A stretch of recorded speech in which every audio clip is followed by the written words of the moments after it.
Oui, bonjour. Cette fois, une vidéo, je fais des questions-réponses à des commentaires que je vois sous mes vidéos ou sur Facebook également sous mes vidéos.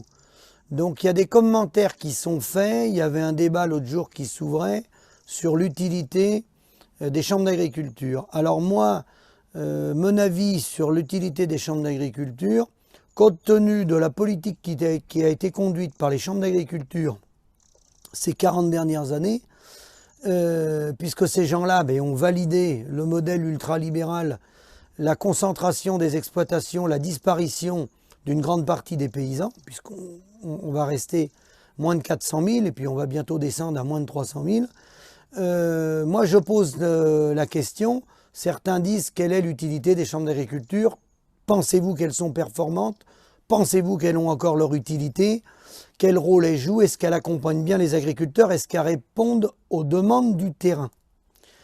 Dans la mesure où on met les gens en compétition comme on nous a mis en compétition, comme on nous maltraite, il faut quand même le dire, sur le terrain, économiquement, par le manque de reconnaissance de notre métier, si on veut faire des économies et on veut continuer dans ce modèle ultralibéral, quelle est l'utilité de garder une chambre d'agriculture par département?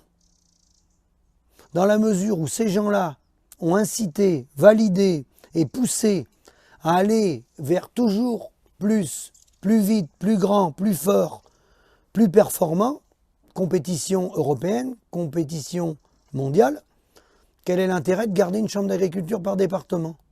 Il faut en garder une par région. Quand on dit qu'on veut aller dans un modèle toujours plus libéral, toujours faire des économies, faut que les agriculteurs fassent des économies, il faut qu'ils soient plus performants, il faut qu'ils grossissent les exploitations. Et dans le même temps qu'on divise le nombre d'agriculteurs par 10, on garde le même nombre de gens dans les structures para-agricoles. Il y a un non-sens. Soit on dit on garde des gens sur le terrain, on arrête les agrandissements, on conforte les installations, on valorise sur les territoires les agriculteurs, on rémunère leurs produits. Et là, on a intérêt d'avoir un tissu dans les chambres d'agriculture, dans les centres de gestion, tous les gens autour de nous, il faut qu'ils restent en nombre pour nous accompagner parce que nous, on fait vivre nos territoires et on vit très bien de notre métier.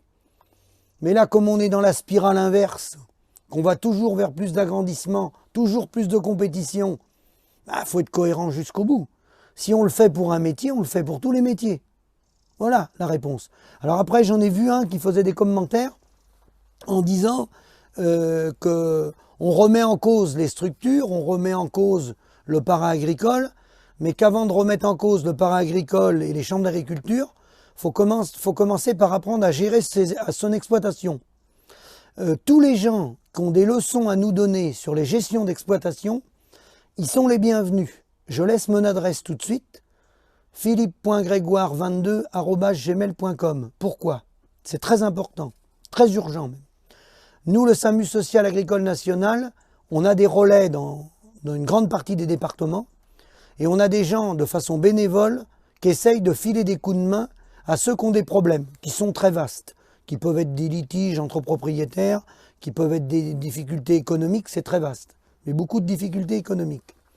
Si des gens savent gérer leur exploitation et que nous, entre guillemets, on ne sait pas gérer les nôtres, ils sont les bienvenus. Parce que moi, je pense que personne n'a intérêt de laisser les gens souffrir. Personne n'a envie de voir des êtres humains souffrir ou des familles souffrir. Donc, s'ils ont la clé, il ne faut pas qu'ils hésitent. Je répète, philippe.grégoire22@gmail.com. Nous, toutes les bonnes volontés sont les bienvenues. Toutes les bonnes volontés sont les bienvenues. Ceux qui ont les solutions pour sortir les gens de la situation dont ils sont en crise dans les fermes, faut pas qu'ils hésitent. On a des dossiers qu'on a du mal à résoudre, on a des ruptures de contrat, on a des gens qui n'ont pas touché la PAC, on a des gens qui n'ont pas touché leur prime bio, je dis bien des ruptures de contrat, on a de vastes dossiers dans tous les sens, que ce soit de la viande, du lait ou du hors-sol. On a des gens qui ont été virés par les industriels, mais pas des problèmes sanitaires, hein. Attention, ce n'est pas des problèmes qui sont liés à l'éleveur, hein. Ça n'a rien à voir, hein. C'est des gens qui travaillaient de façon correcte. Donc s'il y en a qui ont les solutions, il ne faut surtout pas qu'ils hésitent. Le téléphone, les réseaux, ça va très vite. On peut les accompagner, on prend la voiture, on va dans l'exploitation. S'ils ont la clé, il faut qu'ils nous la donnent. Ça va éviter la famille de souffrir. Les enfants vont mieux vivre. L'exploitant va rebondir. C'est que du positif. Hein. Parce que j'en vois parfois sur les réseaux qui donnent des leçons en disant faut bien savoir gérer son exploitation. Il se trouve que ceux qui font ces commentaires-là ne vivent pas que de leur exploitation. Il y en a, ils sont para-agricoles. Ils font un autre métier à côté. Ils sont vendeurs de semences ou ils travaillent pour des entreprises d'informatique et autres. Donc attention, on donne des leçons quand on vit de l'agriculture, mais pas sur le poil des agriculteurs. Parce qu'il y a des gens qui vivent de l'agriculture et il y a des gens qui vivent sur le poil des agriculteurs. C'est pas la même chose, ça. Mais toutes les bonnes volontés qui savent gérer les exploitations, nous on est prêts à les recevoir. Hein. On en apprend tous les jours. On apprend toute sa vie, de toute façon. Moi, j'ai un propriétaire de terre qui était exploitant agricole, qui était très performant à l'époque dans son exploitation. Il m'a dit, j'ai appris toute ma vie. Il était très modeste. Il a dit, j'ai appris toute ma vie. Et Dieu sait si lui, il était performant dans son exploitation. Hein? Donc, nous, on a beaucoup de modestie. On ne prétend pas détenir la vérité. Si des gens ont la clé pour la gestion des exploitations, que ce soit du lait, du canard, du lapin, faut qu'ils nous appellent. Les bilans, nous, ils les verront, parce que l'exploitation sort ses bilans. L'exploitant fera voir son bilan. Ils pourront visiter l'exploitation. On a malheureusement des exploitations qui sont tenues d'une propreté remarquable. Tout est nickel au cordeau. Tout le boulot est fait dans les moindres détails. Et malheureusement, il y a des problèmes. Donc, si ces gens-là sont porteurs de solutions, s'ils n'ont pas le temps, ils nous envoient leurs recettes ou ils envoient quelqu'un et on va sauver les gens. Parce que bon, on ne laisse pas des gens dans des situations dramatiques. Hein. Il y a le suicide agricole, il y a beaucoup de problématiques, il y a beaucoup de divorces.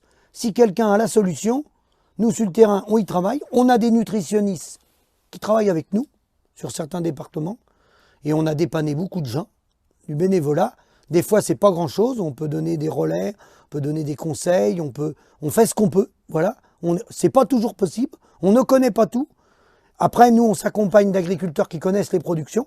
C'est-à-dire que si c'est un problème lapin, on fait intervenir quelqu'un qui connaît le lapin. Si c'est un problème lait, voilà, moi j'y vais ou des collègues. Hein. Mais quand des gens disent qu'il faut commencer par apprendre à gérer avant de critiquer les chambres d'agriculture ou autres organismes syndicaux ou autres, il n'y a pas de souci. Nous, on est ouvert au débat, on est prêt à se remettre en cause. Ils viennent avec leur comptabilité, ils nous montrent comment ils travaillent, et puis s'ils travaillent mieux que nous, il n'y a pas de souci. Hein. On est prêt à le reconnaître. Hein. Ça, il n'y a aucun problème. Mais nous, on est dans un schéma de bénévolat. On n'en fait pas notre business. On ne vit pas sur le poil des paysans. Nous, on vit du métier d'agriculteur. Donc nous, bien entendu, les gens qui vont se présenter, il faut qu'ils se présentent, mais il faut qu'ils vivent du métier d'agriculteur. Parce que si c'est des doubles actifs ou des gens qui ont un business autre à côté, bien sûr, là, on ne parle plus de la même chose. Moi, je connais des agriculteurs qui sont très aisés. Hein. Ça, il n'y a pas de souci. J'en connais. Hein. Ils ont vendu des terrains constructibles. Ils ont été expropriés en bordure de ville. Ils ont 3-4 maisons dans la ville. Hein. Ça, il n'y a pas de souci. Mais là, on ne parle plus de la même chose. Ce n'est pas des revenus agricoles, ça. L'argent, elle ne vient pas des vaches laitières, des moutons ou des lapins. Elle vient d'une expropriation. Donc, il faut bien mettre les choses au clair. Nous, on veut des gens qui vivent du métier d'agriculteur et qui montrent leur comptabilité. D'accord ? Que ça soit bien clair. Merci et n'hésitez pas à nous contacter. À bientôt.